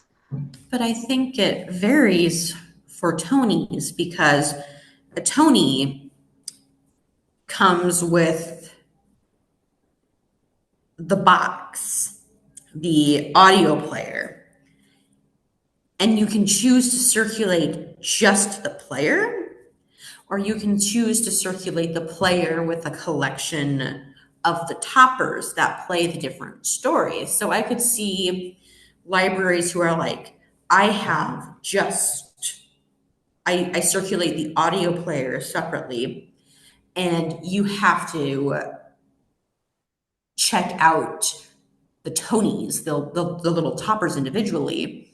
They might want to list it as equipment, but a library that is combining all that's bought like 10 different toppers and says, here, check out the audio box plus 10 toppers, would maybe want that to be indicated as a kit.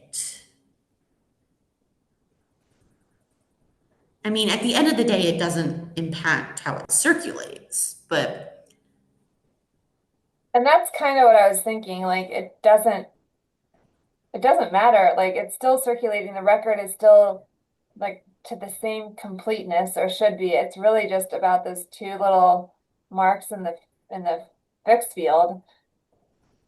So, and to change the icon.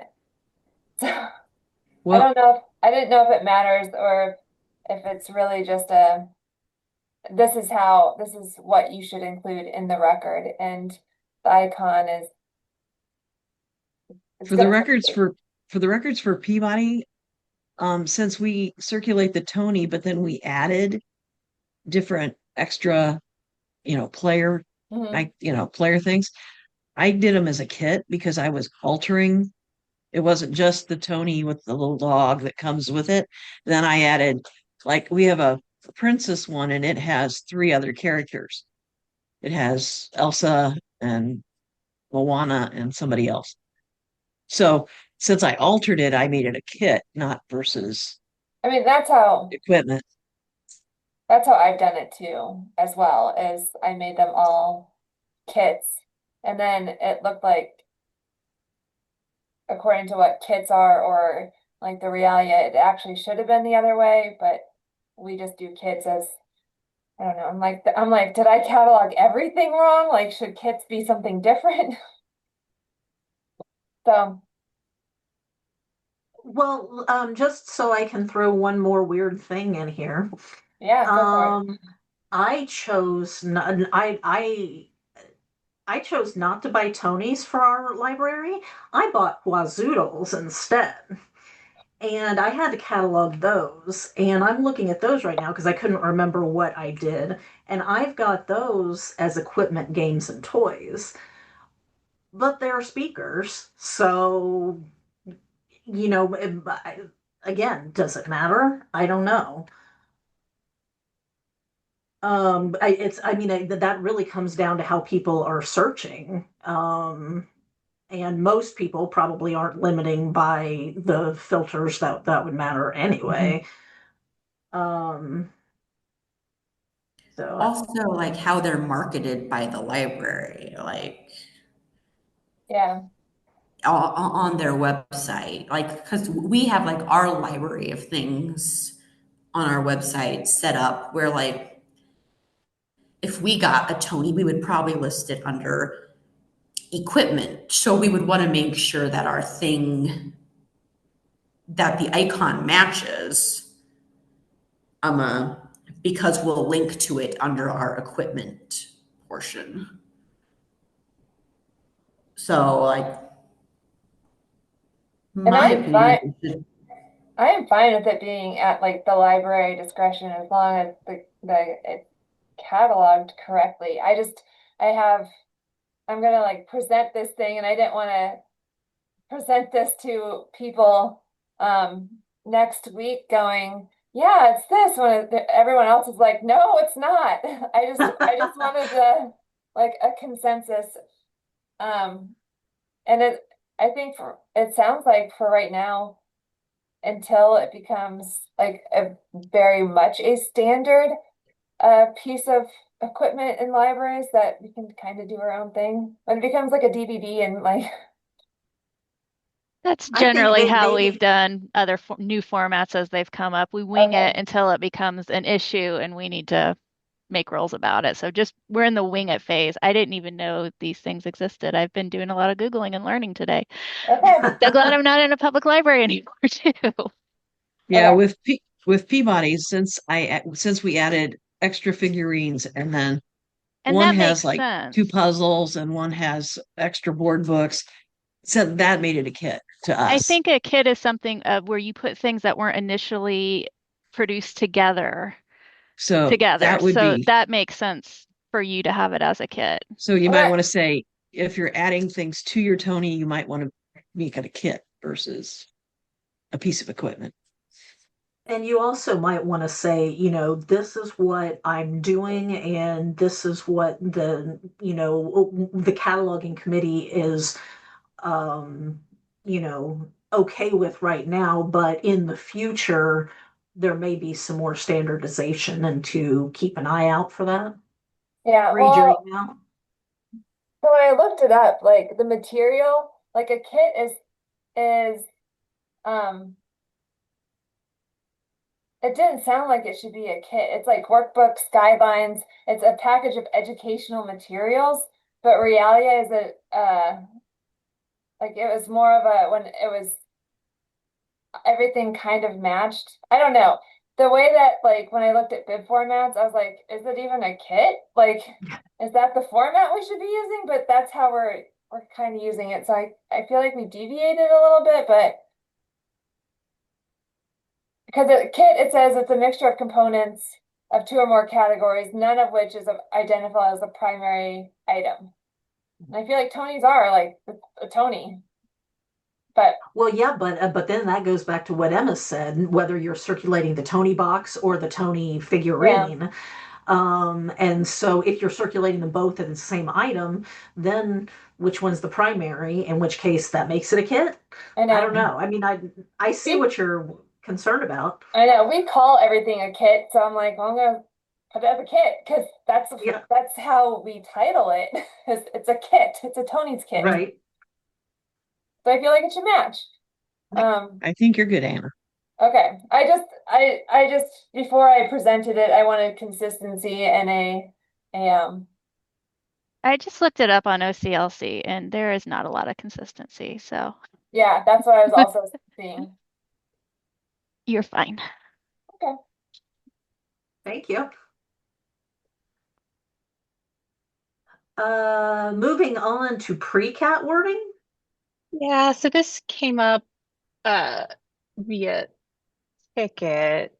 Um, so it seems that maybe some libraries are using ISBNs for pre-cat instead of barcodes, and that is causing an issue because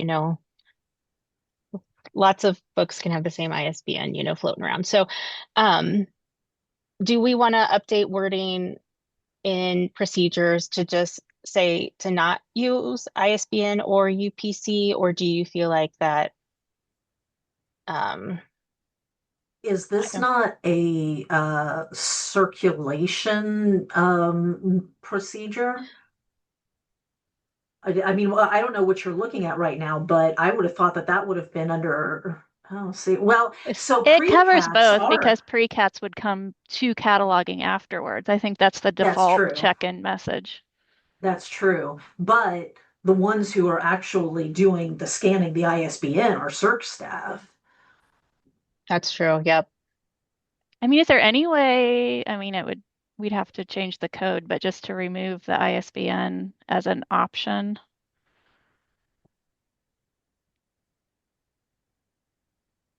But I mean, they could still put it like in In the the barcode. title or the author field. Like, we don't know for certain that they're actually putting it in the ISBN field. They might just be scanning the ISBN into the title field and calling it a day.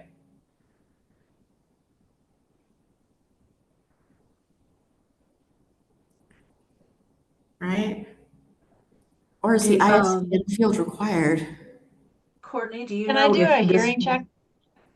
I What I think I hear you saying is that the pre-cat, in all likelihood, they're scanning the ISBN to start with, because that's Yes. how it establishes the barcode. So they're scanning the ISBN, it's popping up the pre-cat field, and they're then populating the pre-cat field and checking it out that way. So that's like a procedural problem on the circulation side of things. I think when they scan, like an item is brought up to the desk and they scan the barcode in it, that it is not in the system, then they get the pre-cat Right. box. So they would Our have staff to, always fills in title, author, and ISBN, but the barcode is the actual barcode on the item. I think but that's what in a they're perfect scanning, world. I think that's in a perfect world, Christy. Yeah, right. true. But the barcode that they're scanning that's causing the pre-cat to pop up is the ISBN, because you scan it Not and always. it gives you the box you don't put in the barcode. Right. Some of the barcodes are also non-existent anymore, right off of the shelf. Yeah. Mysteriously, it has disappeared from the system. That's Right, true, but it will but that's assign not that going to happen. barcode to the non-cataloged item. And then you put the title and the author and that kind of Right. stuff in. Right. I'm just saying it's not consistently one or the other here. Now, I don't know that any of our staff have done the ISBN, and I shouldn't say that because tomorrow it's True. going to happen. I mean, I see what Sarah's saying though, which is there's Sure. nowhere on the pre-cat form to change Once it's the started. barcode of the item. So if an ISBN is being used as the barcode, the only way for that to happen would be that they scanned the ISBN and it triggered the pre-cat. There's no way for them to have scanned a barcode. The pre-cat pops up and they change the barcode to be the ISBN. Thank you, Emma. I got you, Sarah. I understood you. But it's just not consistent. But once you get started, you've got to back out and if the instructor is right there to say, no, we're not going to do a pre-cat here because this is a valid barcode up at the top. Let's try that one. Yeah. And it may not be in the system anymore either. So I don't think that there's a way for the cataloging committee or cataloging procedures to address this issue. Like if it's becoming a consistent problem, it's a consistent problem that's happening on the circulation side of things.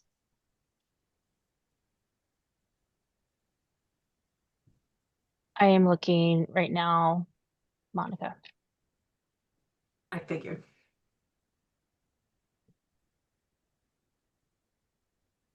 And we can change some things if we need to, but I don't think that us telling catalogers to do something different is going to help. We need people to tell Circ to do something different.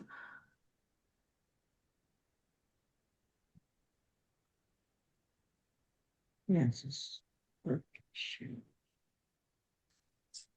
What I would like to see, regardless of whether they're scanning the ISBN or anything else, is that if they scan it and it does come up a pre-cat, they cancel it and scan it again, because sometimes it misscanned or whatever, and it's like that item really is in the system, but they didn't know. Well, that's just one of the reasons we love you, Monica. You're just ever hopeful, just always cheery, looking on the positive side of life. That's not hope. That's aspirational. That's aspirational. Yes, that's the term. Really, the only mention of pre-cat is under interlibrary loan, and it's how to record the title. It should be mentioned in any instance of, I mean, sometimes literally it won't scan and bring up. The barcode's disappeared, or it was scanned incorrectly to begin with, but you need to do a pre-cat. That's been standard in every library I've worked at. I didn't look in policy. I looked in procedure. Let me see. Oh. Well, surely it wouldn't be in policy. I'm going to check just in case. Yeah. But yes, the pre-cats should be in their training stuff.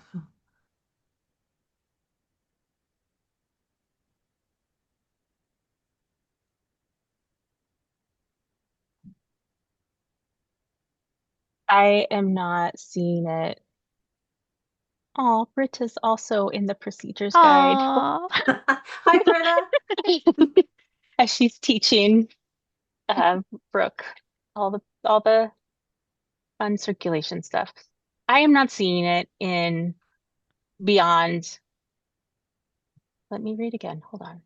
How many tabs? Okay. So could we make it policy that they are not allowed to do a pre-cat? Can we just take it out of there altogether? Think how easy our lives would be if we could just say, no, we can't. Bummer for the patron who brings something up to the desk that they found on the shelf and it's like, oh, this won't scan. You can't have it. Yeah, the cataloger in me says, heck yeah. The patron in me says, what? Take it and Not bring it back in fair. a couple of weeks. Before I was a cataloger, I was in ILL, and the ILL in me says, no, you can't get rid of pre-cats. Yes, I know our policy is if they have it in their hand, they can check it out, but it's like, oh, just, take it for 2 weeks and bring it 3 weeks. I don't care. Renew it for 6 weeks. Make a donation to the friends. Just no pre-cats. They're a pain. We use pre-cats for our ILLs. So We don't do ILLs. We don't do as many as we used to. But we still do some. So Yeah, Sarah, Sarah that's found what I it. had pulled up. It's in documentation. It's not in the procedures guide. That's what I was looking up. So can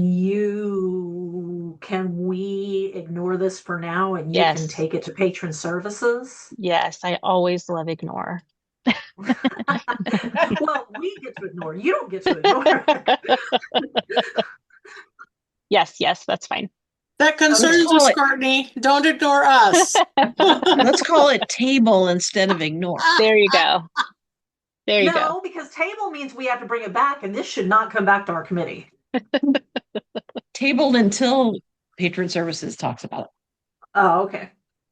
Well, in that case, we can move on to public comment. If anybody has any public comment or any announcements, now's the time.